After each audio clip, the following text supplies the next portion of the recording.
भारतीय साक्ष्य अधिनियम 2023 तथ्यों की प्रासंगिकता से कैसे निपटता है? भारतीय साक्ष्य अधिनियम 2023, जो 1 जुलाई 2024 को प्रभावी हुआ, ने इंडियन एविडेंस एक्ट 1872 का स्थान ले लिया है। इस नए कानून का उद्देश्य कानूनी कार्यवाही में साक्ष्य की स्वीकार्यता को नियंत्रित करने वाले नियमों को आधुनिक बनाना और बढ़ाना है। ये लेख अधिनियम के अध्याय में उल्लिखित तथ्यों की प्रासंगिकता से संबंधित प्रमुख प्रावधानों का पता लगाता है, जिसमें प्रत्येक खंड और उसके उदाहरणों का विस्तृत विवरण दिया गया है।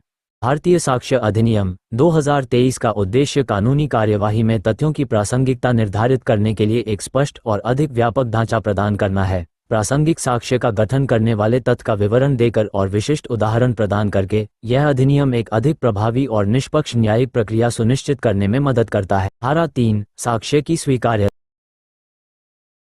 धारा 3 में कहा गया है कि किसी भी कानूनी मुकदमे या कार्यवाही में किसी भी तथ्य को साबित करने या अस्वीकृत करने के लिए साक्ष्य प्रस्तुत किया जा सकता है, जो कि इस अधिनियम के तहत प्रासंगिक घोषित किए गए किसी भी अन्य तथ्य को साबित या अस्वीकृत करने के लिए है। हालांकि ये भी स्पष्ट करता है कि कोई भी व्यक्ति किसी तथ्य का साक्ष्य प्रस्तुत नहीं कर सकता है यदि वर्तमान में लागू कानून, विशेष रूप से सिविल प्रक्रिया से संबंधित, इसे प्रतिबंधित करता है। धारा 3 के लिए यदि ए पर बी की हत्या के लिए मुकदमा चलाया जाता है, जिसमें उसे डंडे से पीटकर उसकी हत्या करने का इरादा है, तो ए के मुकदमे में मुद्दे के तथ्यों में ए द्वारा बी को पीटने का कार्य, क्या इस कार्य से बी की मृत्यु हुई और क्या ए का इरादा बी की मृत्यु का यदि कोई वादी किसी मामले की पहली सुनवाई में बॉन्ड पेश करने में विफल रहता है और बाद में इसे पेश करने का प्रयास करता है, तो ये धारा उसे ऐसा करने की अनुमति नहीं देती है जब तक कि वह सिविल प्रक्रिया संहिता 1908 द्वारा निर्धारित शर्तों का अनुपालन नहीं करता है। धारा 4, तथ्य जो निकटता से जुड़े हैं, क्लोजली कनेक्टेड फैक्ट्स। धारा 4 स्पष्ट करती है कि तथ्य जो सीधे मुद्दे में नहीं हैं, लेकिन मुद्दे में तथ्य या प्रासंगिक तथ्य से निकटता से जुड़े हैं, जो एक ही लेन देन का हिस्सा हैं, वे भी प्रासंगिक हैं। ये तथ्य प्रासंगिक हैं चाहे वे एक साथ हुए हों या अलग अलग समय और स्थानों पर।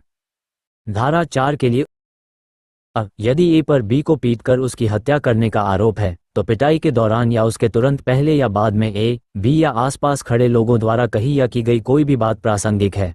उदाहरण के लिए, यदि पिटाई के दौरान कोई आसपास खड़ा व्यक्ति चिल्लाता है, उसे मारना बंद करो, तो ये कथन प्रासंगिक है क्योंकि यह लेन देन का हिस्सा है। बी, यदि ए पर सशस्त्र विद्रोह में भाग लेकर भारत सरकार के विरुद्ध युद्ध छेड़ने का आरोप है, तो संपत्ति को नष्ट करना, सैनिकों पर हमला करना और जेल से भागना जैसी घटनाएं प्रासंगिक हैं, भले ही इन सभी घटनाओं में मौजूद न रहा हो। ये घटनाएं युद्ध छेड़ने के बड़े लेन देन का हिस्सा है। सी, यदि ए, बी पर किसी पत्र में निहित मानहानि के लिए मुकदमा करता है, जो किसी पत्राचार का हिस्सा है, तो उसी विषय से संबंधित और पत्राचार का हिस्सा बनने वाले अन्य पत्र प्रासंगिक हैं। उदाहरण के लिए, यदि यह दावा करता है कि बी ने किसी पत्र में उसकी मानहानि की है और अन्य पत्रों में उसी मुद्दे पर चर्चा की गई है, तो ये प्रासंगिक हैं, भले ही उनमें मानहानि न हो। धारा 5, मुद्दे में तथ्यों का अवसर, कारण या प्रभाव, ओकेजन, कॉज और इफेक्ट ऑफ फैक्ट्स इन।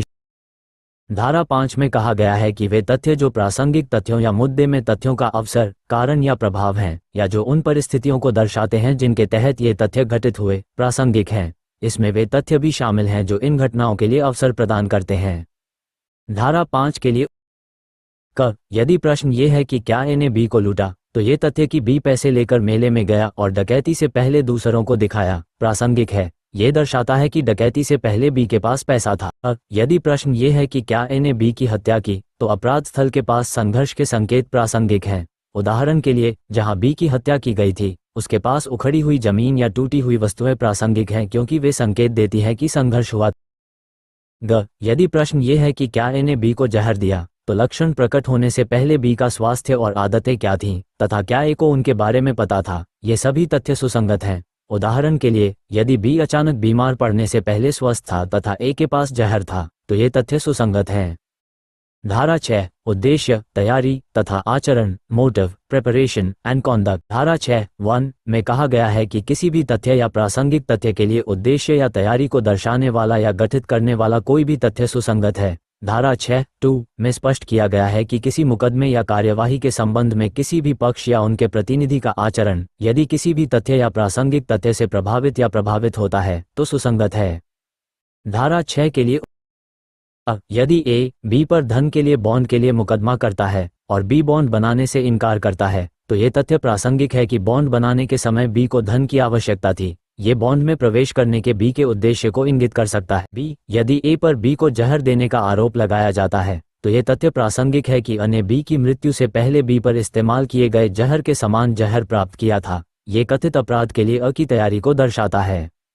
सी, यदि प्रश्न ये है कि क्या कोई दस्तावेज ए की वसीयत है, तो ऐसे तथ्य प्रासंगिक हैं जो दर्शाते हैं कि ए ने वसीयत से संबंधित मामलों के बारे में पूछताछ की, वकीलों से परामर्श किया तथा अन्य वसीयतों के प्रारूप तैयार किए। यह ए की वसीयत बनाने की मंशा तथा तैयारी को दर्शाता है। डी, यदि ए पर किसी अपराध का आरोप है तो ऐसे तथ्य प्रासंगिक हैं जो दर्शाते हैं कि ए ने झूठे साक्ष्य बनाए, साक्ष्य नष्ट किए या गवाहों को गवाही देने से रोका। ये कार्य ए के अपराध बोध को दर्शाते हैं।